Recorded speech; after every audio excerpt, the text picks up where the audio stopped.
recording now with the IPW champion, the one Vinny Dunn. Vinny, it's coming up on just over a year ago now when you retired last November, had your last match, what we thought was going to be your last match, against Jordan Invincible. Then IPW looked like it was on its last legs, had their last show at the time in April, but reopened in July, and shock and surprise, you came back and you picked up the IPW championship. So I want to talk to you about what changes happened in your life that... Well, first of all, David, yes, I would like to thank all the fans and obviously the people around the world listening, because, you know, when Tahi, Vinny Dunn comes on the airways, people, they want to listen, and it's pretty basic. The New Zealand heavyweight champion. Of course, yes, I had my retirement match against a great professional wrestler, Jordan Invincible. Probably one of the men that I would say that I've got a lot of respect for. And, you know, at the time I thought, well, it was time to hang up the wrestling boots. But, you know, I saw that Impact Pro Wrestling was going down the toilet. Steve Wrigley and the investors, they came to me and they said, Vinny Dunn, we've got a backer, we've got a bit more money. Would you be interested in coming back on board? And so I had to think about it, and I had a bit of a break, felt quite rested and ready to come back. So basically, I took the contract, came back, won the belt for the fourth time, and, you know, that takes us to now. It does indeed. So what's your relationship with Steve Wrigley prior to IPW's relaunch? Did you know the man, or did he just approach you out of the blue as one of the few New Zealand wrestlers he knew of? Steve Wrigley, of course, he knows Vinny Dunn, and of course I know Steve Wrigley. You know, he is pretty much one of the top comedians here in New Zealand. And I look at Steve Wrigley and I think, a visionary, a real man's man, you know, one of nature's gentlemen. And he came to me, and we went down to Ponsonby and had a coffee. And he put the contract in front of me and he said, Vinny Dunn, we want you back. We want the franchise player. We want the number one man, the man that brings ratings, Tahi, Vinny Dunn. And I mean, you know, when you're sitting there and you're looking into Steve's eyes like I was, you know, he's got a pretty nice smile, and I was pretty taken back, and, you know, I thought, well, Steve and I think we could make pretty good music together. Exactly, and you two of you certainly have over these past sort of a half a year. It's been brilliant, hasn't it? It has. Well, it's been brilliant, you know, guys like James Shaw getting what James Shaw deserves. You know, it's been beautiful music, David, beautiful. You don't feel sorry for James at all? There must have been a time when you were coming up trying to win the IPW championship for the first time. You can't sympathise with James in any way? No, I can. It's okay. I mean, you know, between you and I and the rest of the dogheads listening, James Shaw, I have a lot of respect for him. The guy's got heart. He's a very good wrestler, but he's just not Vinny Dunn. You know, I mean, you're putting, you know, a cat versus a lion. It's not going to, you know, it's not going to happen. I think, you know, he will become the New Zealand champion. He will win it one day. But when I'm on top, which will be for as long as I choose to be, he won't be on top. And that's just the cold, hard reality that he and probably the rest of the locker room are going to have to understand. Well, another man in that locker room is Travis Banks, and of course you'll be wrestling him in the Fans Bring the Weapons match. What are your thoughts on Travis, Vinny? What are my thoughts? I want to tell you now, I don't have any respect for Travis Banks. You know, I want you to think about this. Impact Pro Wrestling went down the toilet. They had to close their doors. Then they got a backer. They said, Travis, we need you here. What did he do?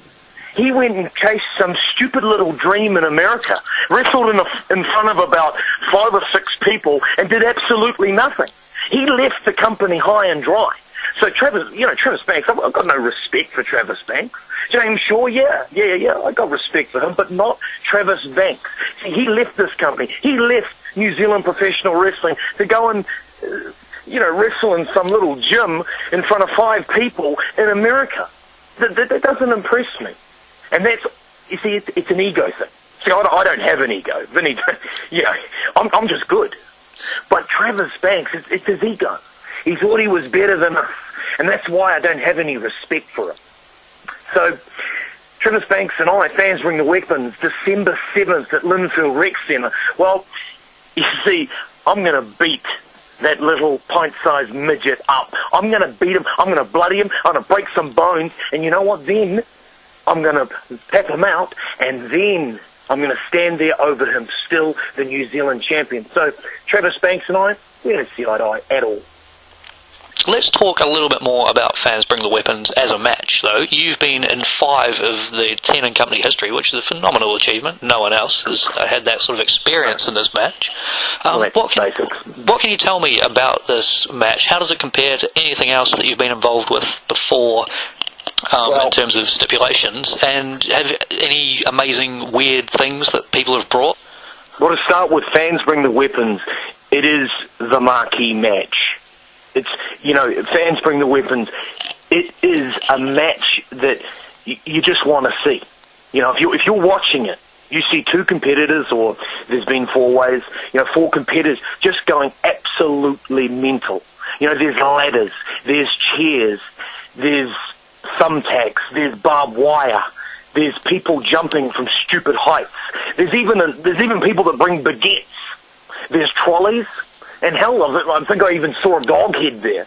So, Fans Bring the Weapons is a match that people want to come and see, because the 2 wrestlers or whoever's in that match give every single little bit that they have. And they the thing is, I've been in 5 of them. I'll be walking to my 5th one. And, I've got scars all over my back, scars on the top of my head. I still get pain from some of the matches that I've been in. So, for me, Fans Bring the Weapons is the mecca and the marquee match here in New Zealand professional wrestling. Are you concerned at all about the physicality? You say you've been scarred up and banged up from these past ones. Are you worried about the state you might be in come December 8th? Of course I am. This is the one match where you are going to get really badly hurt. You'll jump off things, you'll get hit with foreign objects. These fans, they dream up and bring these crazy weapons along. And, we hit each other with them. It is, it's a crazy, amazing match. And I would be human if, I didn't say that, I was a little worried. But, the thing is, I'll bring my game face. The adrenaline will be going. I will go out there. The disdain that I have for that midget Travis Banks will be enough to get me through. There's no sort of insurance policy with perhaps Tahi or Steve Wrigley, who you've been quite close with over the past few months? What do you mean? What are you trying to say? I'm just saying, should we be concerned that either of them might show their face? No, whoa. This is the rubbish that I've been hearing in the locker room. This is the rubbish that I've been hearing with these fans. You see, all these fans seem to think that I've lost my heart. These fans seem to think I need help. Do you realise I've won more IPW titles than any other professional wrestler here in New Zealand? More than your legend Kingy, more than the Deal Down Ox, more than the Machine, more than Dave O'Connor, more than any of them. You understand that, David? More than anybody. That puts me in a league above everybody else. And then you're insinuating I need help? The people at home listening, insinuating and whispering that I need help. I am Vinny Dunn. I've wrestled in America, Canada, all around this great world.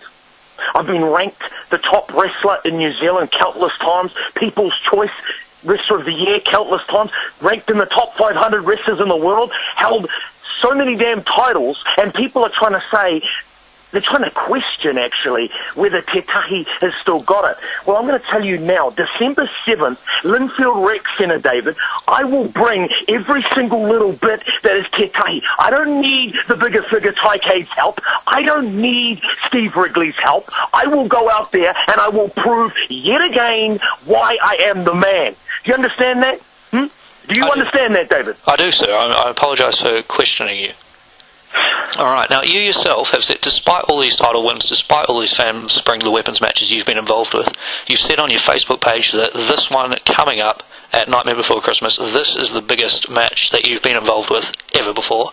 Why? What makes this match stand out against all others? Well, you see, it's because I had my time off, I had my sabbatical,